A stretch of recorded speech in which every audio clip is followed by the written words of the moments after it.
Anyo here. Thank you for tuning in to another episode of After Dinner Mints.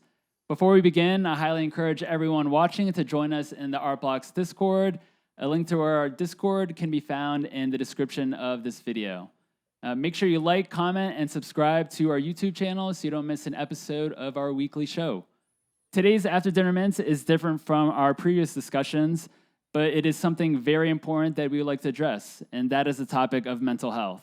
As the Artblocks community grows, we want the platform and Discord to be a safe space for all. And now I want to introduce our guest for this evening. We have founder of Artblocks and generative artist, Snowfro. Hey, everybody. Thanks for joining.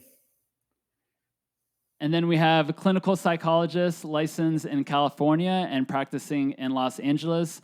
I want to welcome Dr. Christo Franklin. Hey, everybody. Well, Christo, thank you so much for joining us on After Dinner Mints. So I want to start by asking if, you're a clinical psychologist with an interest in NFTs.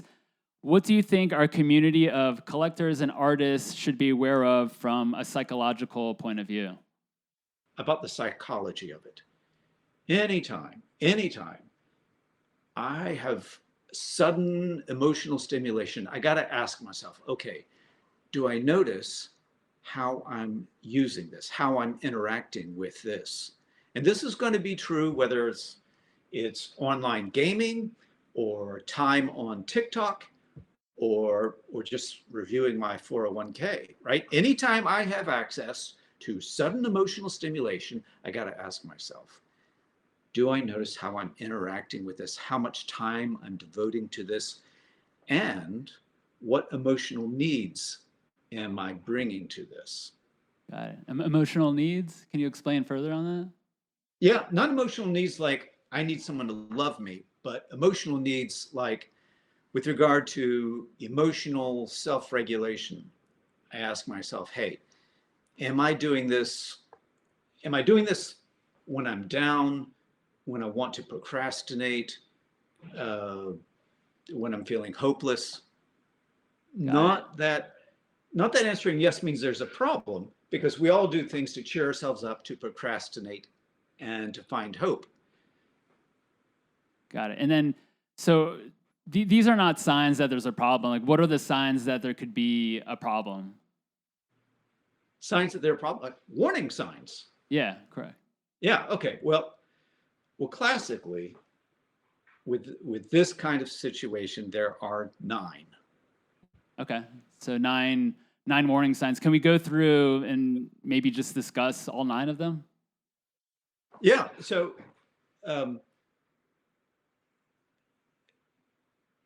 do I hide the amount of time or money or opportunity costs that I'm devoting to participating in or being online doing Artblocks related stuff? Got it. And then do you mean like hiding, like lying, or what exactly? Like, do I notice that I'm embarrassed to tell a friend or somebody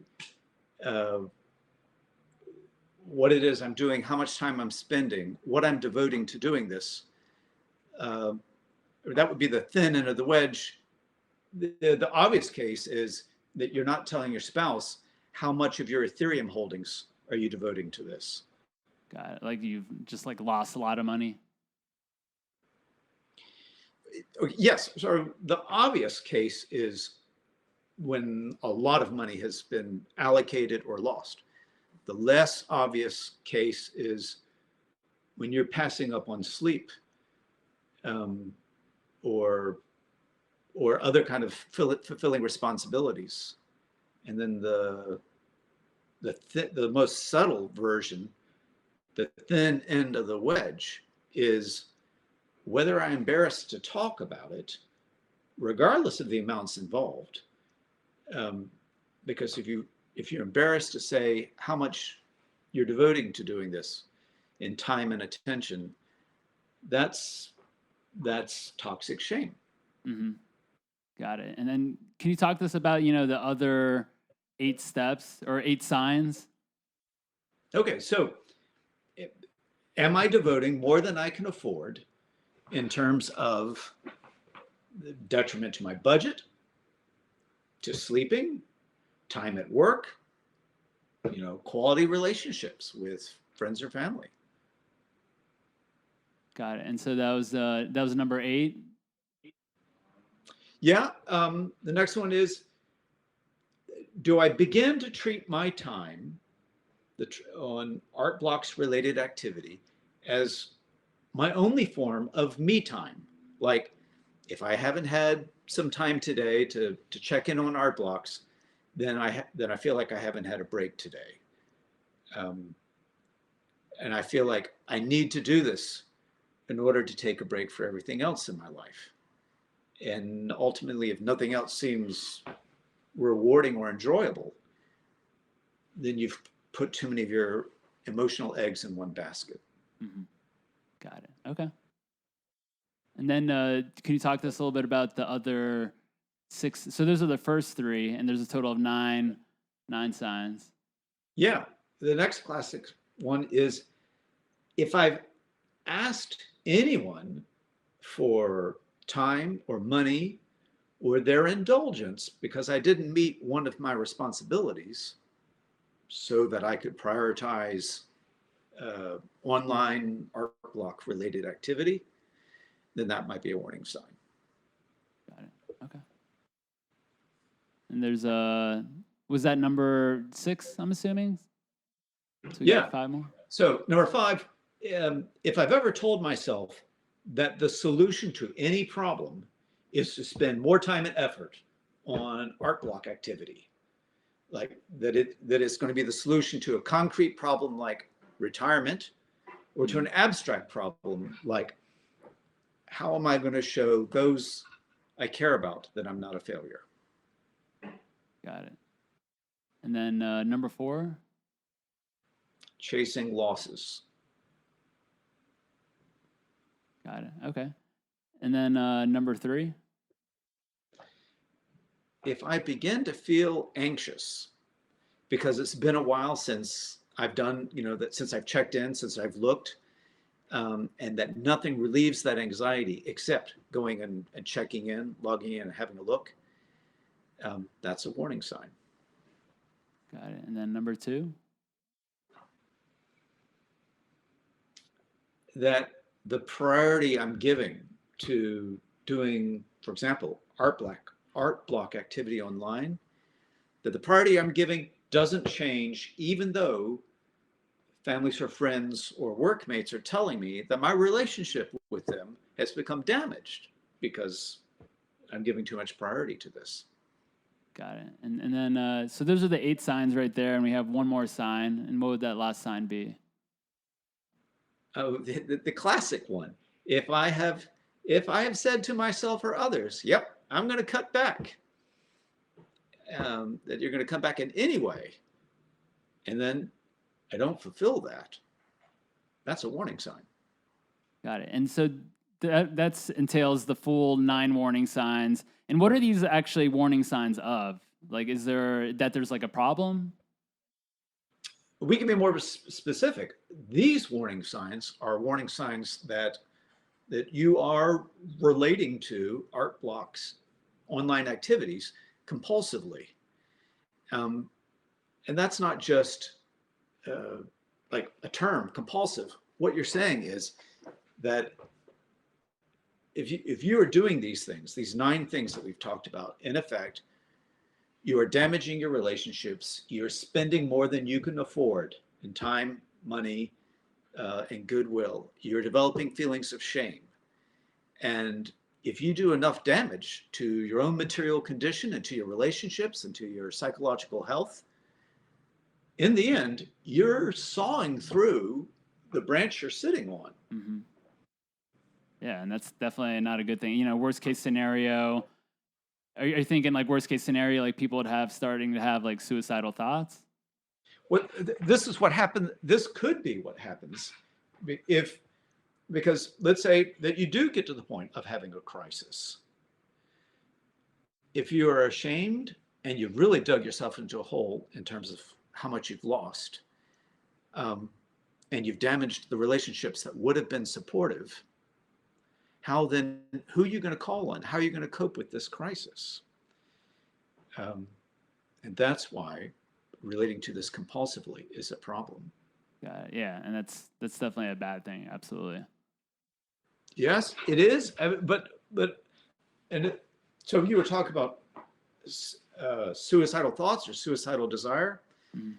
All right, bad. But two things. One, there is a mile of difference between having suicidal thoughts and dying by suicide. So you can have those thoughts because you're in that degree of pain or distress. It does not mean you're that close to attempting suicide. Having suicidal thoughts is just a warning sign. And as with all warning signs, there's something we can do about that.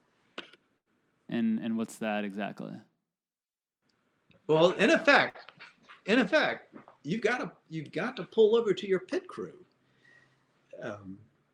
Just like in NASCAR racing, every driver's got a pit crew. You never see a driver just hop out, start changing their own tire or an oil, and then continue with the race. Every winning driver knows that part of winning is knowing when to make a pit stop. And the same is true with online activity. You got to know when to talk to other people. Mm-hmm. And who do you think is on our pit crew, so to speak? Are these like family and friends, or other people in the community? Okay, so yeah, family and friends obviously are important, and yet I would recommend the way you should do it is start at the highest level of care and work your way down. If you don't need the higher level of care, great, then step down to the next. But if you talk for most people, their family and friends may care very much about them, but not know what to say and not know how to do something that's really helpful. Mm-hmm. And then, are there some resources that people can reach out to? Well, yeah. So, all right, we were just talking about starting at the top. So, I would start with LifeLine. LifeLine, they've got online chat and they've got an 800 number. It's a 24-hour service, and you can just search them on Google or whatever, and it'll connect you right to them. Got it. And for anyone that doesn't know, it's on the screen right now. So Lifeline is 24/7. The phone number for that is 1-800-273-8255. So thank you for providing that resource. So yeah, can you tell us a little bit? So does it sound like that Lifeline chat is a popular option that people go to for if they're having these thoughts and feelings, suicidal thoughts, or these negative feelings? Right. Yeah, it's a national hotline thing, and so everybody uses it. In certainly in the United States, I would imagine, given that you can also use chat, that you could do it from anywhere. But all right, so we were talking about the levels to this, and the highest level of care would be, for example, Lifeline. But let's say you're very distressed, not having suicidal thoughts, but that you see yourself having those warning signs, the 9 warning signs we talked about. You don't have to have all 9. You just have to have enough that you decided, I want to nip this in the bud. And so there's another one called GamTalk. GamTalk. Okay. Can you talk to us a little bit about that organization? GamTalk, GAM Talk, TALK. Got it. So GamTalk started off being for gamblers, but the reason the warning signs are the 9 classic warning signs is it doesn't have to be gambling. You could say the same thing about social media or gaming or other activities if one's starting to relate to them compulsively. Got it. And so did they start off for people with gambling problems? Yeah, back in the day, originally. And then I think people came to understand what's true of gambling could be true of shopping, right? Or online gaming. Got it. And so that resource for GamTalk, that's GAM Talk. They're 24/7. There's a website, gamtalk.org. You can call and text also 1-800-522-4700. That's great. No, I really appreciate you providing those resources. So we have, some themes from some collectors that I've been able to pick up over the past few weeks. I mean, includes collectors and artists, and artists being collectors as well. And I'd just love to kind of go over these common themes that have been brought to my attention, and just see if you're able to provide some general feedback on these scenarios. So the first one I Let's have, take it around. perfect. So the first one I have is we have collectors that see scary talk from some users who put too much on the line with NFTs, and now they sound like they lost hope and sound depressed. Can you provide some resources, such as a website or telephone numbers, where people in this situation can get some help? Okay, so anytime that what you're dealing with includes thoughts about suicide, use the LifeLine, right? We talked about starting at the highest level of care and then stepping down if the highest level is not what you need. So I would start with LifeLine. Got it. So would it be fair to say that LifeLine is for the more extreme cases? If you're having these suicidal thoughts, and then maybe if you're having more distress, like you mentioned, then GamTalk would probably be the resource to reach out to. Yes. Okay. So the difference being, if there are any thoughts about wanting to die, or that life can't be worth living, giving a setback or whatever problem, then LifeLine. If it's not that, and it's that you're noticing any of the classic 9 I'm talking about, then get in touch with GamTalk and get consultation from them. Got it. Okay. And then, obviously we deal with NFTs and crypto, where everything's very volatile. Are there effective ways to stay calm and positive when the market is down? Okay. So I guess it depends. Let's talk about several scenarios. Just how overwhelmed are you? And we were talking about emotional regulation.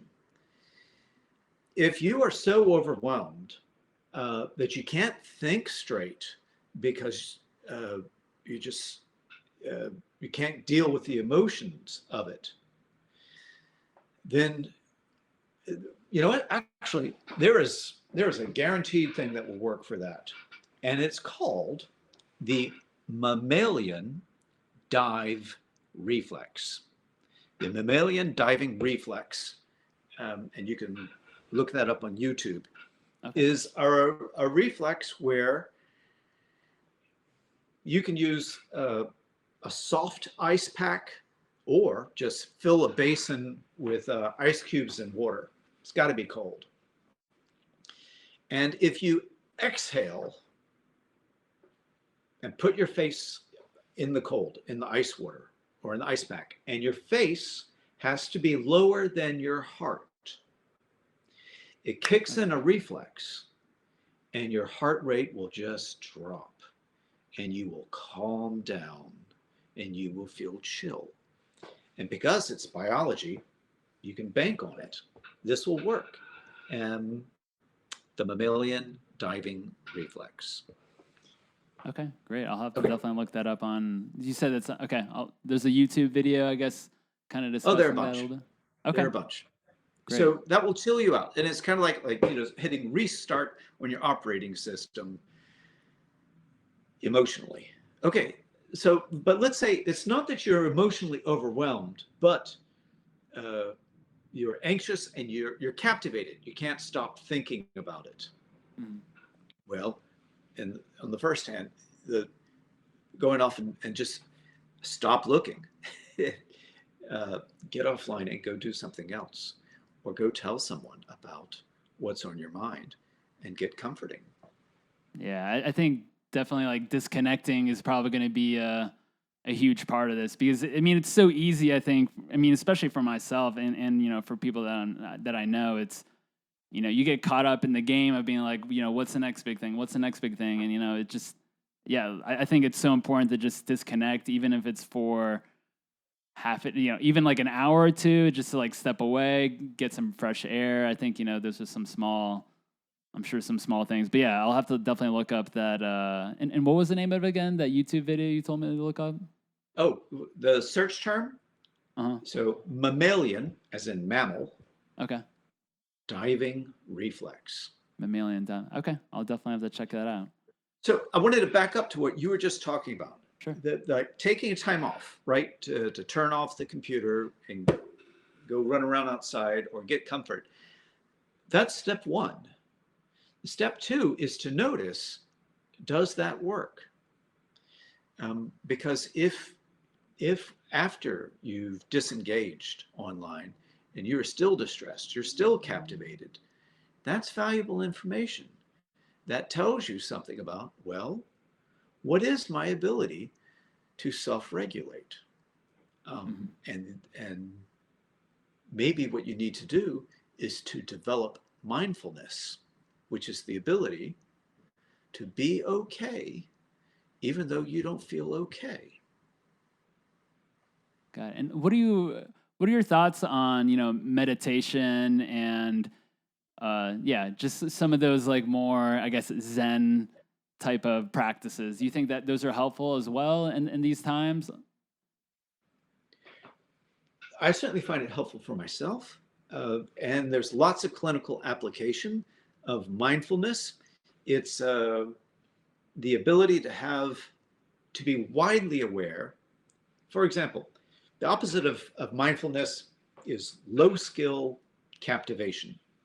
An example of that would be you're watching a TV show and you get captivated when you're not even aware you're watching a TV show, right? You're watching the show and the character's about to open a closet and you're like, don't do that. There's a monster in the closet. That's captivation. You have lost track of the fact that it's a show. You don't even know what time it is. Whereas mindfulness would be aware of, I'm watching a TV, I'm watching a show. I know there's a microphone and a makeup artist just out of sight. And I'm aware of the larger pattern that this is part of. And that's not really the same thing as, for example, Zen mindfulness, which is, as I understand it, losing a sense of identifying with the thinker. Mm-hmm. Okay, great. And then, so we have another comment from a community member. They wanted to bring up the term paper hands, which in the NFT space, the level of scrutiny is a lot higher when everyone can just go to the secondary market, which is called OpenSea in this case, and publicly see exactly where a person bought or sold. So, with this in mind, it kind of works twofold. People can make fun of people when they sold low and the price goes up, and then people can make fun of others when someone bought high and is now pricing a lot lower. Is there a way that those caught in this situation can, kind of zero out the noise from others, or how should someone in this position handle the situation?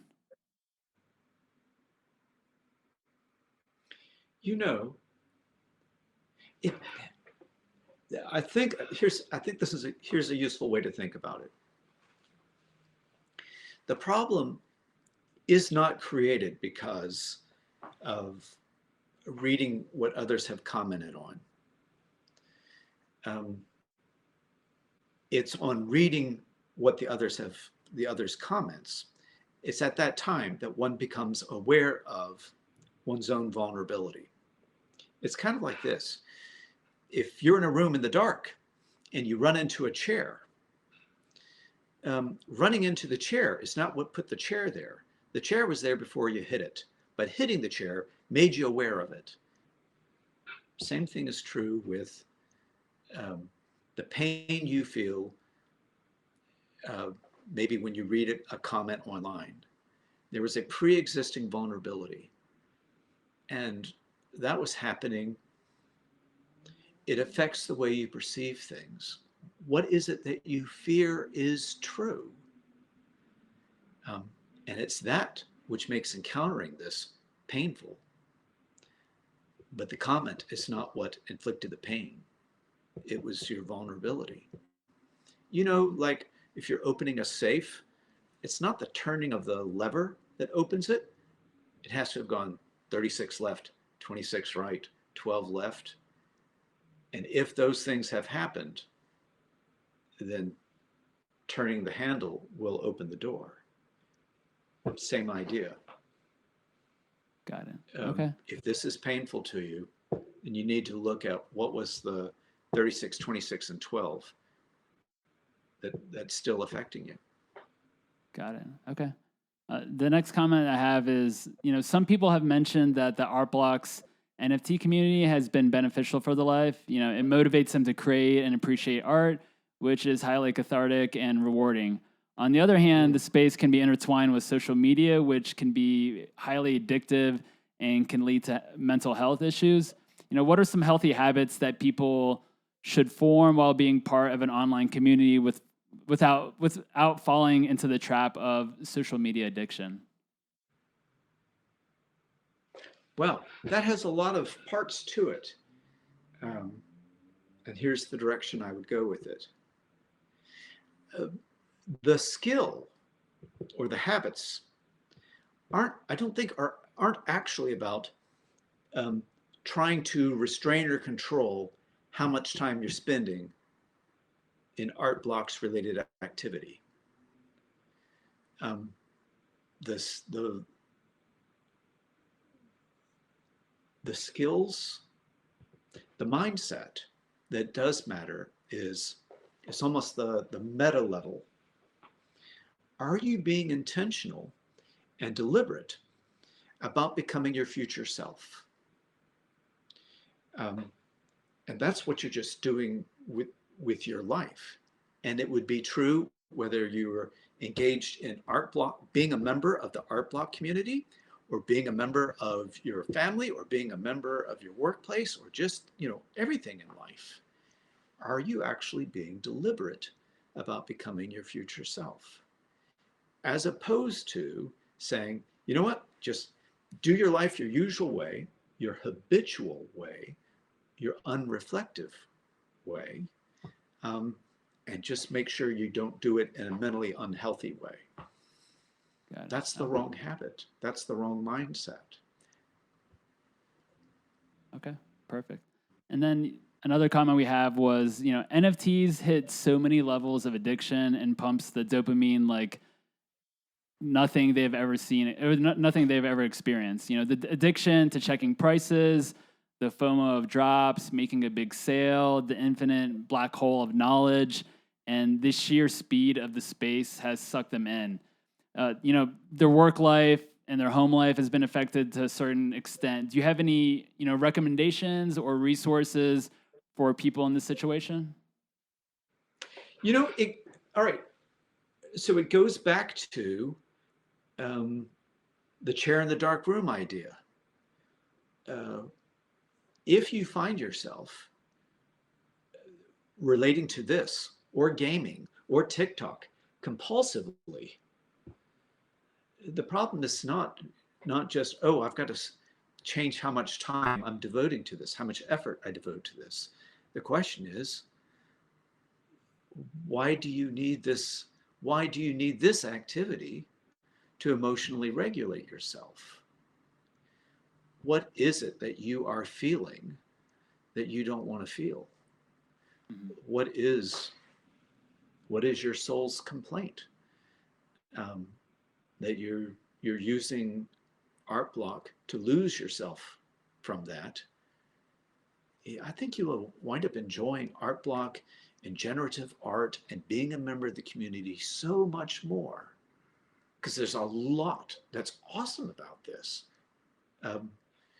If you take care of the other stuff, if you figure out why don't you want to be present?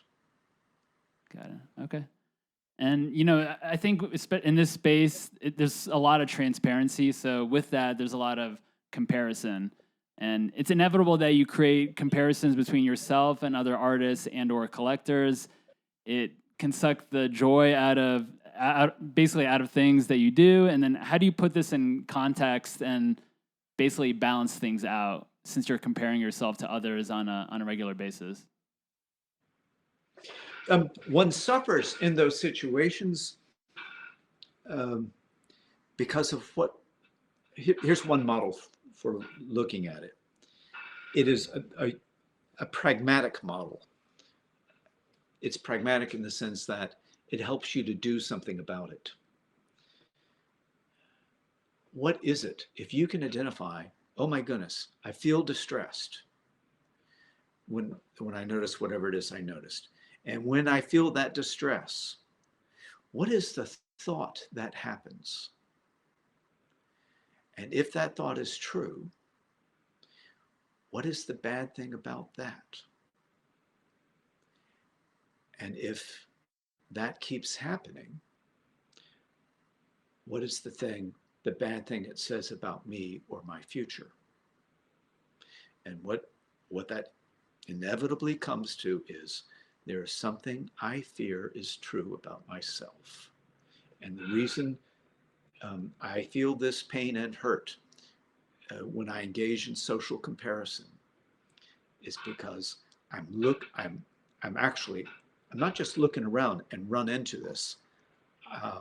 I was already vigilant for evidence that what I fear is true. And so we see what we fear. We see what we fear and need.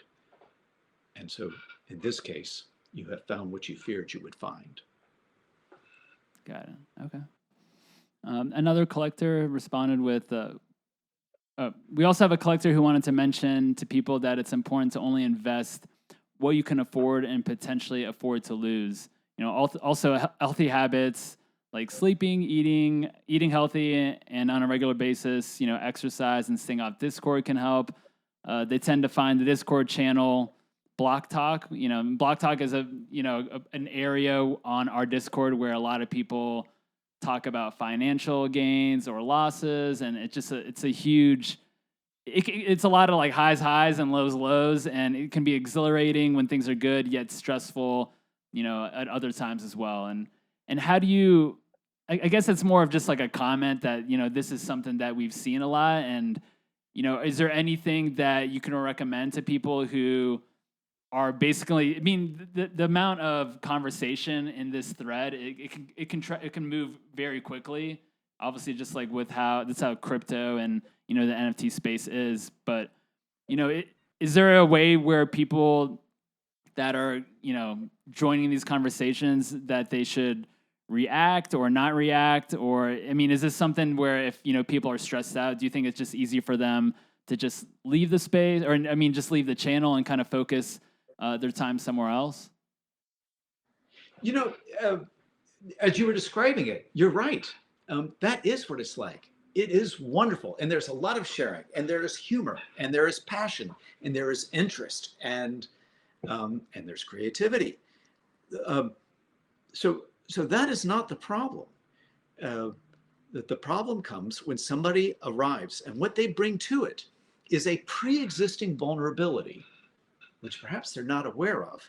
They only feel the symptoms of it. They get an inkling that that this pre-existing vulnerability is there because they find this aspect or that aspect painful or distressing or embarrassing or shameful. And that's where we get back to, we're talking about the safe, that before the handle will turn, there has to have been a 36, 26, and a 12.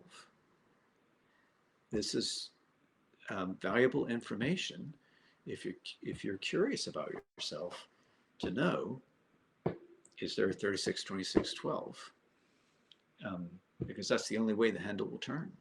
For somebody else who does not fear that they have no worth, that they're not lovable, then the comments are no threat to your self-esteem. It's only the person who comes fearing and not really worthy who will be vigilant for am I going to be disrespected? Mhm. It's not the forum. It's the pre-existing vulnerability that they're suffering from. The forum is simply the occasion on when they get in touch with their own vulnerability. Got it. Okay. Appreciate that.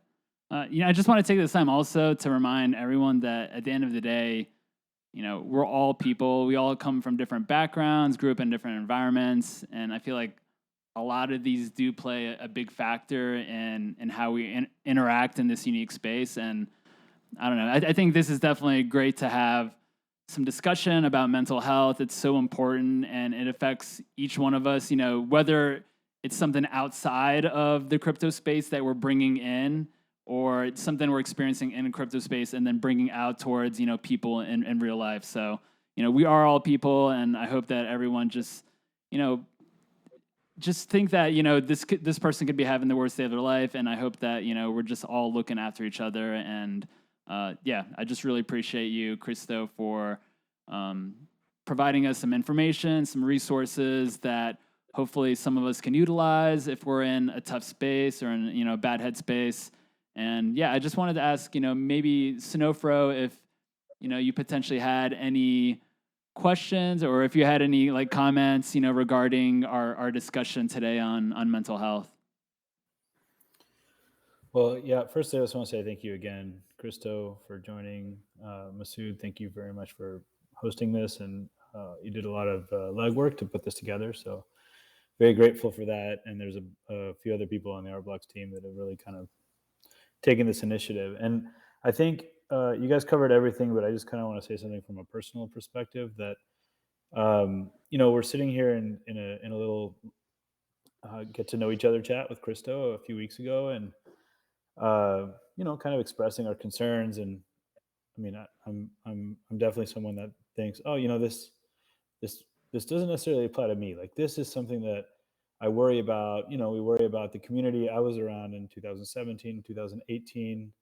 I've seen everything go up. I've seen everything go down, and I've learned from this, right? And so here I am. I've learned from this, and now I want to make sure that we can kind of help educate others. And I thought it was a really meaningful call. Until it was questioned, like, what the mental health is of the Art Blocks team. And it really impacted me pretty significantly, because I realized that I'm addicted to Discord, that I get into it with people. I let people get to me. I check my phone all the time. We're all constantly checking our phones and trying to keep up. And when that realization was made that, like, again, we're putting this together for our community, but it's impacting us so much as well, that we all have something to learn from this. This isn't just for someone that lost money on NFT or made money on NFT. Like, this is for every single person in this community to just kind of wake up a little bit and realize, like, how much this can impact your life. And I think this is some of the most exciting things that I've ever seen in my life. And I'm not talking about like the success of Art Blocks. I'm talking about the NFT space, the community, like the massive things that happen when people from all over the world come together and share and open up. And maybe it kind of helps that you're behind an avatar and you don't get judged on who you are. You get to be yourself. Sometimes you're yourself and you say mean things. And I hope that maybe you realize that those mean things that you say, like, they do affect people. And just because you're hiding behind a Bored Ape or a CryptoPunk doesn't mean it's okay, But yeah, this space is amazing. We're all very excited to be here. We're all very grateful for it.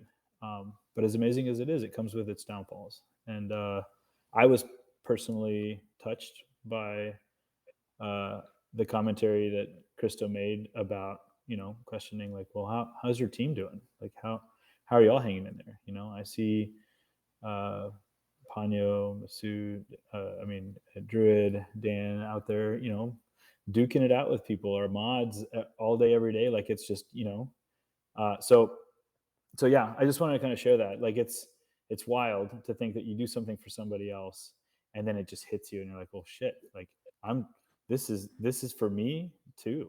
This is for everybody here. And I hope everybody can take that to heart and learn something from tonight. You know, you don't have to be suicidal to learn something from this at all. Like, you just literally have to be conscientious of the fact that,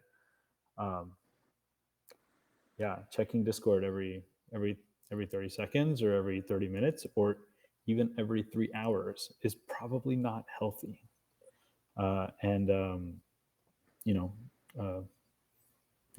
Hopefully over time we can all kind of get into a better, healthier spot. But while we're here, we should be kind to each other and listen to Dr. Christo.